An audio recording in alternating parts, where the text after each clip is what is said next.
கர்த்தருடைய நாமம் மகிமைப்படுவதாக.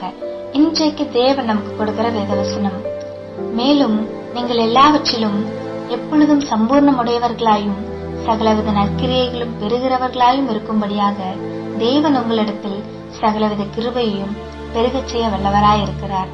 2 கொரிந்தியர் 9:8.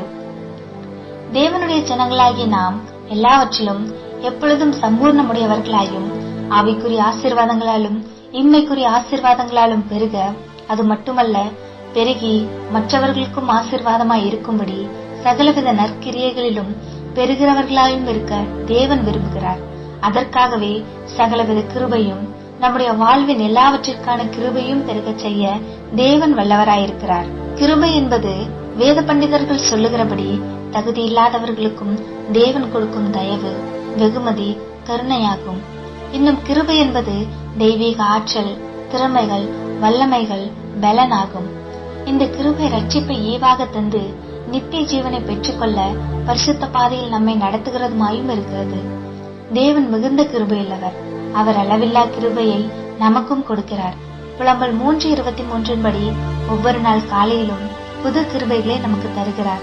அந்த கிருபையினால் ஒவ்வொரு புதிய நாளை சந்திப்பதற்கும் அந்நாளின் பிரச்சனைகளை சந்தித்து பரிசுத்தமான வெற்றியுள்ள வாழ்க்கை வாழவும் புதிய கிருபைகள் தினந்தோறும் அவசியம். பழைய நாளின் கிருபையை வைத்து இந்த நாளை கடத்த முடியாது.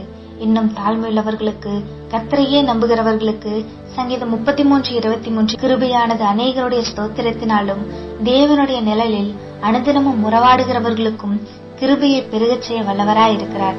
இயேசுவே கிருபையும் சத்தியமானவர். அவரில் உறவாடுவோம், அவர் கிருபையில் அகமகிழ்வோம். ஆமீன். நாம் ஜெபம் செய்வோம். அன்புள்ள இயேசப்பா, கிருபைகளை பெருகச் செய்கிற வல்லவரான தேவனே, உமக்கே ஸ்தோத்திரம். எங்கள் வாழ்க்கைக்கு தேவையான கிருபைகளை இன்றைக்கும் எங்களுக்கு தாரும். கிருபைகளை பெற்று பரிசுத்தமாய் வாழ உதவி செய்யும்.